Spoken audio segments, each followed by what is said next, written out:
Good morning, and welcome to Redeemer Lutheran Church. I'm Pastor Gary Lodeholt. It's a question I have posed often over the past 25 years, especially when I'm talking about baptism. I'll tell a story first.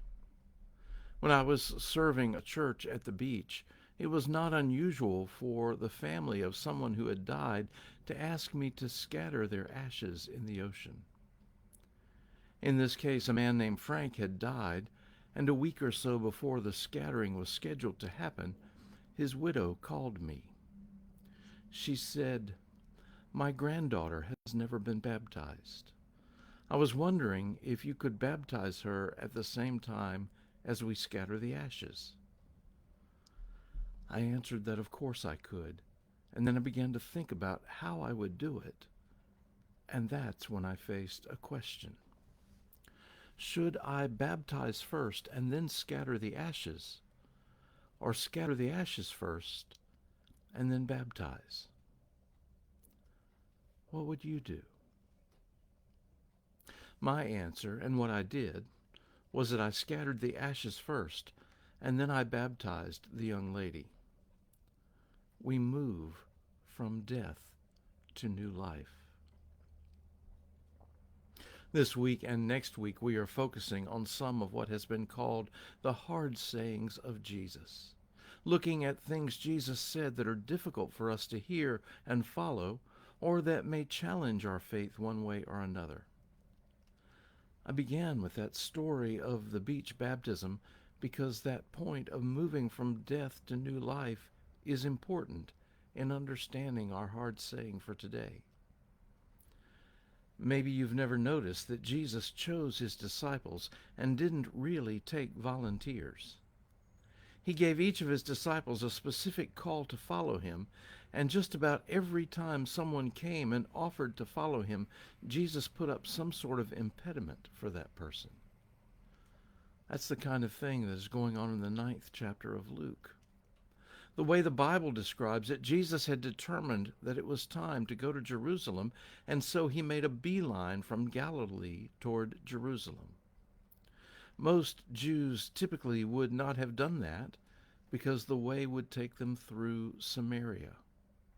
The Samaritans were kind of like second cousins to the Jews, but there was a big dispute with them over the right place to worship God. The Samaritans had a mountain in their own territory that they thought was the right place, and of course the Jews thought the right place was in Jerusalem. So if most Jews were going from Galilee to Jerusalem, they would skirt to the east, near the Jordan River, and avoid Samaritan territory. Jesus went right through, however, and the Samaritans weren't happy with Jesus because they saw his focus on Jerusalem as a rejection of their way. Then Luke tells us, as they were going along the road, someone said to him, "I will follow you wherever you go." And Jesus said to him, "Foxes have holes and birds of the air have nests, but the Son of Man has nowhere to lay his head." We aren't told specifically, but most presume this proved to be something this volunteer follower couldn't accept. Then our hard saying for today comes in the next verse, and Jesus actually invites this person to follow him. To another he said, "Follow me." But he said, "Lord, first let me go and bury my father." But Jesus said to him, "Let the dead bury their own dead. But as for you, go and proclaim the kingdom of God." Another said, "I will follow you, Lord, but let me first say farewell to those at my home." Jesus said to him, "No one who puts a hand to the plow and looks back is fit for the kingdom of God." Let the dead bury their own dead. The exchange with this young man can be interpreted in a couple of ways. If the man's father has just died, he would likely be buried that very day, and then the man would be free to follow Jesus. But the much more likely reading is that the man was saying something like, "Let me stay at home until my father dies, and when I have buried him, I shall be free of family obligations, and then I will come and follow you." Burying a family member was an important obligation, but Jesus turns the man's obligation to an even higher one. When he says, "Let the dead bury their own dead," Jesus is not shortchanging the man's responsibility to his family, but rather he is highlighting the urgent call of the gospel. Jesus was with them right then. The time to respond to what God is doing is now. And it's a worthwhile question to ask about what is most important in life. The real meaning of Jesus' words is this: let the spiritually dead take care of burying the physically dead. Let those who aren't caught up in the action of God in Jesus take care of those everyday needs.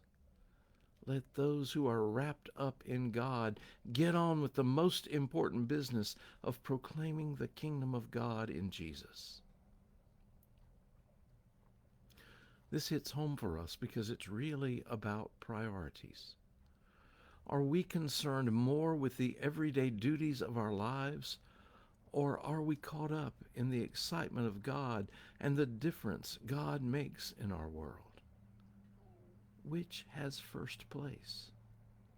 And Jesus makes this point explicit in the rest of that passage, where a man offers to follow Jesus but wants to tell his family goodbye first, and Jesus says that no one who looks back is fit for the kingdom of God.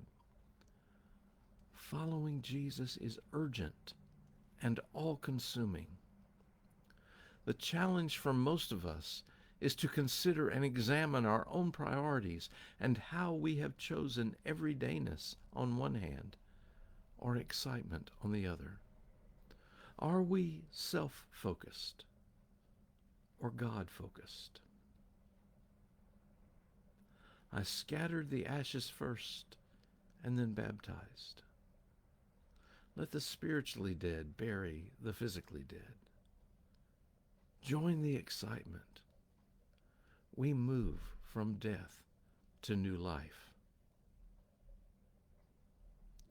Thanks for watching, and remember to let this day belong to God.